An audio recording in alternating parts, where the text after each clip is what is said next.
হয়তো দেখে মানুষ ভয় পাবে। মৃত মানুষ যাদেরকে হত্যা করা হয়েছে নির্বিচারে, তাদের সেই আত্মা প্রেতাত্মা হয়। আমার কথা না, মনীষীরা বড় বড় জ্ঞানী লোকেরাই বলে। প্রত্যক্ষ ভয়ের শিকার হয়েছে অনেকেই, আত্মারা এসে ঝাঁক বেঁধে মিছিল করে। এরকম ঘটনা অনেক আছে, মানুষের হাতে অনেক জায়গায় ভয় পায়। এখানে আসলেও হয়তো সেরকম। স্কুলে পড়াশোনা করো? কোন ক্লাসে? ওয়ানে পড়ে। ওয়ানের ছাত্র, সেও খুনিয়া দিকে দেখতে আসছে আমার ছেলের মতো।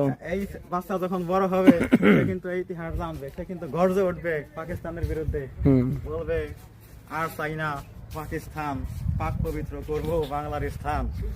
আর বাংলাদেশকে অপবিত্র হতে দেওয়ার সুযোগ নাই। আর বাংলাদেশকে কারো হাতে নিপীড়িত হওয়ার, নির্যাতিত হতে দেওয়ার সুযোগ নাই।